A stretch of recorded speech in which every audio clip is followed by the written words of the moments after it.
Assalamualaikum warahmatullahi wabarakatuh. Alhamdulillah. Alhamdulillahirabbil alamin arrahmanir rahim maliki yaumiddin.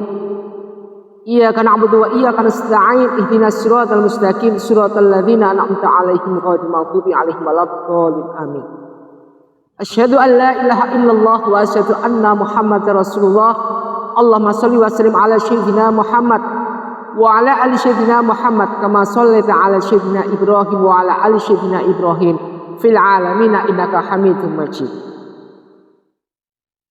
Ma'asyiral muslimin muslimat jamaah pencerahan bimbingan amalan yang Ustadz Takzim Ustadz muliakan. Pertama, selalu kita panjatkan rasa puji syukur kita pada Allah Subhanahu wa taala atas rahmat hidayah yang diberikan kepada kita, khususnya hamba-hamba Allah yang masih punya iman, dan umumnya pada hamba-hamba Allah yang belum dibukain hatinya, yang nantinya diharapkan untuk mendekati daripada keimanan itu sendiri. Salawat dan salam mari kita haturkan pada junjungan kita Nabi Muhammadin sallallahu alaihi wasallam atas apa yang kita harapkan nantinya pada beliau, yaitu syafaat di akhir kelak. Ma'asyiral muslimin muslimat rahimatullah dimuliakan Allah. Nuansa yang indah seperti ini, di mana nuansa penuh kehijauan, kesuburan yang luar biasa di bawah pohon belimbing. Ini merupakan suatu nuansa di mana mencerminkan yaitu sikap kita kepada Allah atas nikmat yang Allah berikan begitu, yaitu berupa nikmat alam. Nikmat yang dari alam yang diberikan oleh Allah kepada hambanya untuk bisa mensyukuri nikmat itu sendiri. Akan tetapi dengan nikmat-nikmat ini kita senantiasa bisa bersyukur kepada Allah dengan cara apa? Dengan cara kita lakukan perintah Allah, yaitu menjalankan perintah Allah dan menjauhi larangan Allah. Aqimis sholah, maka dirikanlah sholat. Aqimis sholah, dirikanlah sholat. Karena sholat merupakan suatu inna sholata tanha 'anil fahsya wal munkar. Sholat adalah mencegah segala hal dari perbuatan keji dan mungkar. Ini yang penting kita garis bawahi, yang penting kita jadikan suatu hal yang nomor satu sebagai pondasi daripada iman kita. Ma'asyiral muslimin muslimat rahimatullah. Kalau kita sudah diberikan nikmat seperti ini, nikmat alamah seperti ini, kemudian kita bisa mensyukuri nikmat Allah, la in syakartum la azidannakum, maka ini adalah merupakan suatu contoh hamba Allah yang punya keimanan dengan menjalankan perintah Allah, yaitu sholat di Baitullah. Tempat-tempat seperti ini di mana didesain dengan background yang bagus, backgroundnya hati penuh ketakwaan, backgroundnya untuk tempatnya hati, tempat kita bersujud yaitu berupa Baitullah. Ini yang harus kita pikirkan ke depannya, yang harus kita pikirkan sekarang, yaitu bukan Baitullahnya saja, tapi penghuninya daripada Baitullah sendiri.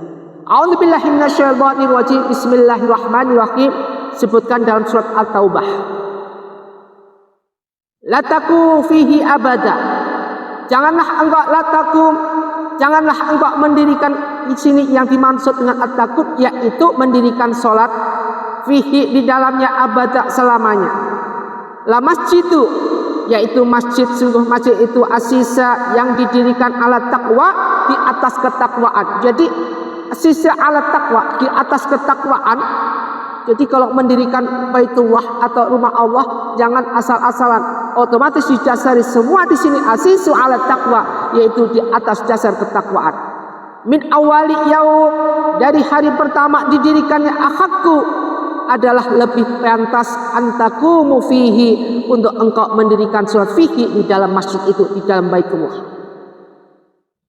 Fihi rijalu, di dalamnya ada para lelaki, yuhibuna, yang mereka senang atau cintai, ayang tadhaharun, untuk membersihkan dirinya sendiri. Wallahu yuhibbul mutatahhirin, dan Allah yuhibbul mutatahhirin, mensukai hambanya yang suka membersihkan diri.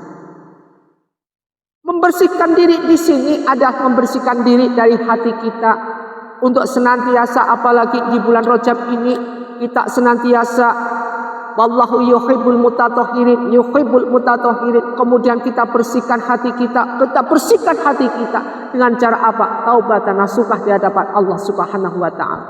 Jangan sampai hati kita tergoncang, terkotori dengan suatu hal yang berbau signifikannya yaitu duniawi, yang berbau segala sesuatu yang lebih dominan dengan duniawi, dominan dengan kemaksiatan yang ada. Ini yang paling penting yang harus kita garis bawahi sebagai hamba Allah. Kalau kita menjadi hamba Allah masuk dalam kategori golongan ya ayyuhalladzina amanu sta'inu bis-sabri was-shalah.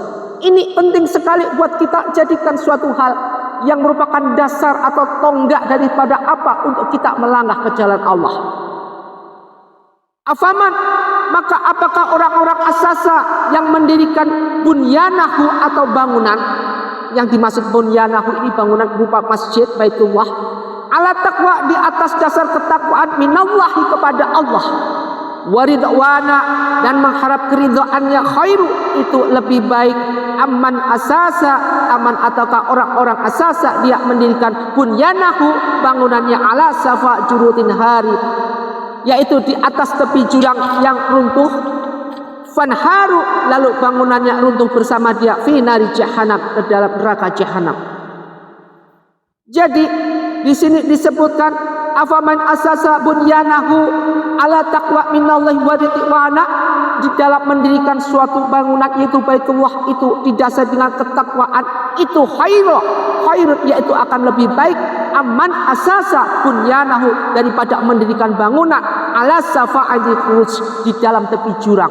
Di dalam tepi jurang misalkan kita mendirikan suatu bangunan di mana bangunan itu di antaranya kalau kita berdirikan di sini bangunan, kemudian kita bandingkan dengan kita mendirikan bangunan yang ada seperti ini lokasinya, mana yang lebih bagus, mana yang lebih afdal, dan mana yang lebih diridhai oleh Allah. Otomatis bangunan-bangunan yang didasari dengan rasa takwa atas kita untuk sujud kepada Allah Subhanahu wa taala itu merupakan suatu bangunan yang benar-benar diridhai oleh Allah Subhanahu wa taala. Ma'asyiral muslimin muslimat rahimatullah, dimuliakan Allah Subhanahu wa taala. Terus kemudian kalau kita mendirikan bangunan kemudian kita dinas oleh Allah Subhanahu wa taala ala safa'al khurufin har fanhara bihi fi nari jahannam, kemudian ke dalam neraka fi nari jahannam, ini merupakan suatu buntung-buntungnya manusia. Ketika manusia masih di dunia, dalam suratnya Al-Hakumut Takatsur, bermegah-megahan di dunia, berindah-indahan di dunia, bergemerlapan dengan segala kehidupan di dunia, hatta zurtumul maqabir, sampai mereka masuk ke dalam liang kubur. Begitu masuk di dalam liang kubur, finari jahannam, kemudian menikmati segala siksaan dan azab yang ada di neraka jahanam. Kepada siapa lagi kita memohon? Kepada siapa lagi kita berharap syafaat? Allah tidak memberikan kepada kita. Baginda Rasulullah malah membenci kita, membenci umatnya. Kelak nanti di Telaga Kautsar, Rasulullah tidak mengakui salah satu umat, di mana umat itu adalah umat yang tidak disukai dan diridhai oleh Allah Subhanahu wa taala. Rasulullah sampai enggak suka. Kenapa? Kalau sampai kita tidak disukai atau tidak diakui umat baginda Rasulullah SAW, kepada siapa kita nanti yaumul hisab, yaumil mizan untuk mengharapkan syafaatnya? Kemudian fanhara bihi fi nari jahannam, lalu bangunan-bangunan itu runtuh bersama dia fi nari jahannam, runtuh bersama kita ke neraka jahanam. Masya Allah, bagaimana kehidupan kita selanjutnya? Wallahu la yahdil qaumadz zalimin, wallahu la yahdil qaumadz zalimin, wallahu la yahdil qaumadz zalimin. Wallahu dari Allah, dan Allah la yahdi tidak akan memberi tunjuk qaumadz zalimin, yaitu kaumnya yang tergolong dengan orang-orang yang zalim. La ilaha illa anta subhanaka inni kuntu minadz zalimin. Semoga kita tidak dijadikan sebagai hamba Allah yang senantiasa masuk dalam golongan orang-orang yang zalim. Bukan zalim kepada sesamanya, tapi malah zalim pada Allah Subhanahu wa taala. Kalau kita bisa bohong sama manusia masih bisa minta maaf, tetapi kalau mereka memaafkan. Tetapi kalau kita bohong pada Allah, apa yang kita lakukan senantiasa kebohongan luar biasa, sehingga kita dijuluki oleh Allah Subhanahu wa taala sebagai hamba yang masuk dalam golongan hamba yang munafik. Terus bagaimana arah badan, jasad, roh ini kita arahkan Sementara naungan, syafaat, rahmat, hidayah dari Allah Subhanahu wa taala kita tidak punya sama sekali. Masya Allah. Mudah-mudahan kita dijauhkan dengan hal seperti ini. Aqimis sholata tanha 'anil fahsya wal munkar. Aqimis sholata, dirikan salat. Aqimis sholata, aqimis sholat, dirikanlah salat. Dirikanlah salat karena salat merupakan suatu kunci kita untuk dekat pada Allah Subhanahu wa taala. Ma'asyiral muslimin muslimat rahimatullah. Wallahu la yahdil qaumadz zalimin. Mudah-mudahan kita jadikan sebagai hamba Allah, dijauhkan dari segala kezaliman yang ada, dijauhkan dari segala apa yang Allah tidak ridhoi pada kita sebagai hambanya, dijadikan kita sebagai umat baginda Rasulullah sallallahu alaihi wasallam sebagai umatnya dan diakui sebagai umatnya. Mudah-mudahan tausiah sedikit ini bisa bermanfaat buat kita dan senantiasa bisa membangunkan hati kita, tergugah hati kita untuk menjadi hamba Allah yang cinta dengan Baitullah, yang cinta dengan mendirikan Baitullah itu. Bukan didirikan bangunannya saja, tetapi kita dirikan sholatnya, itu yang penting.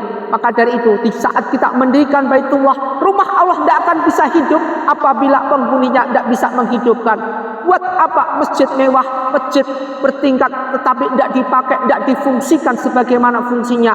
Tidak ada azan, tidak ada apa kegiatan di masjid. Masjid jadi kayak kuburan.